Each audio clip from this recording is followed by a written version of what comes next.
Uh, Capo. It's so easy for us to get lost, right? Lost in love. I'm a grown man, I can tell you the truth. Hey Peter, I almost fell myself. When it get cold, it get cold. Something like Canada. I guess you can feel me on that one, right? You know. So that first question is basically, what is your area of expertise, and how essentially with just a few sentences did you become successful? Because I know for no doubt, I have no doubt that every man in here is a successful person. Otherwise, you would not still be doing the things that you're doing. All right. So I know everybody's been doing a good job at it. So maybe you can give us a little bit of an idea of some of the things that you've been doing to help you be successful within your area of expertise. Y'all hear me?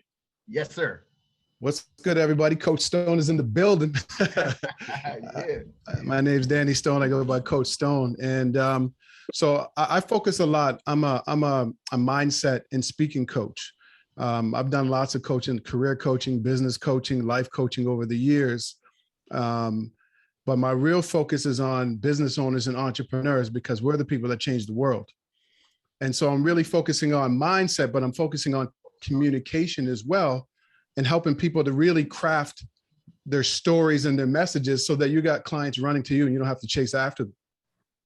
So I've been focusing on that for the last 7 years. And, you know, I'm kind of like Ryan. I come from the corporate world. I used to lead organizational training and development for large organizations, one of the biggest colleges in Canada.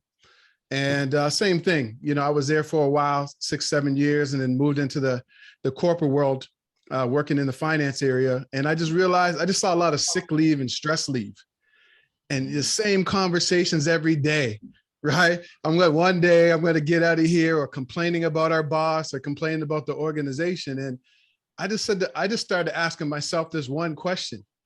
You know, I was listening to all these discussions and even participating. And I was like, one day I'm just like, what am I going to do to change my situation?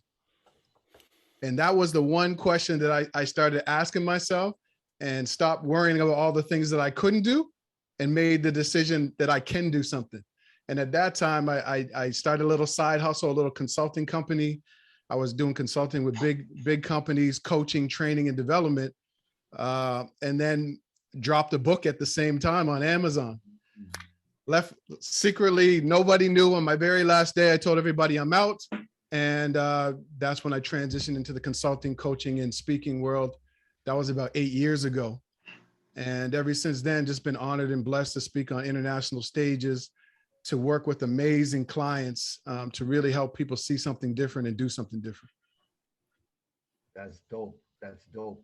And were there some things that you felt like that were helping you be successful at doing that? Were there things that allowed you to kind of first decide to make that move and continue it? Yeah, I think one of the biggest, I'll get to that later, but I think one of the challenges that we have is we have to have everything laid out. And so what I realized is just get started. Mm-hmm. So I would just get started, right? And as I started, I got momentum. And I think that was the thing. I just didn't overthink things. I wanted to write a book. I'm not a writer. I was told I was a terrible writer. I wrote the book. The book reached readers in 9 countries, right? I was blessed to be a part of another book with 9 other Black men called New Me, which is in prisons, changing the world. So everything was just about getting started and not overthinking it. Right. And so I did that with the books. I did that with the coaching, the speaking, and just get started. And then the other thing was I started surrounding myself with very powerful, positive people. Mm-hmm. It's not about how, it's about who. Okay. And once you realize the who, everything changed. Okay. All my goals got bigger. Everything that I started to achieve bigger, I started getting in front of bigger audiences because of the who I was around. So because of those individuals and because of my own drive, I started to see some success. People started coming back, you know, saying things that I said might have impacted their life in some way. And that's the true measure of success for me. How many lives can we impact? Amazing. That's it right there. I think that's something that each and every one of us could take away from tonight.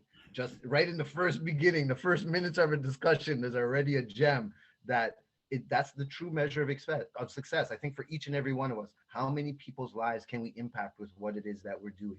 You know what I'm saying? That's super important. And the other thing, like you said, I like when I was joining your live the other day, and you mentioned just start where you are. You know what I mean? You got to start from somewhere. So start from where you are. Don't be like, I need this and this has to happen and I got to be able to do this and I can't do it if I don't have this. And how can I start if I don't? No, just start. And whatever happens, you'll figure it out along the way. You know what I mean? Ups and Yeah. downs, hills and valleys along the way, whatever it is, that just start from where you are. And that really struck home for me. You know what I'm saying? Yeah. Like, because I feel like a lot of like the Heightened Chef thing, we could have been like, we don't know what's gonna happen. It's not legal. Blah blah blah blah blah blah blah blah. We just started it, man, and and look, here we are now, almost 5 years later. You know what I'm saying? And getting, and like you Amazing. said too, surrounding yourself with amazing, incredible, important people, which is what I'm trying to do tonight.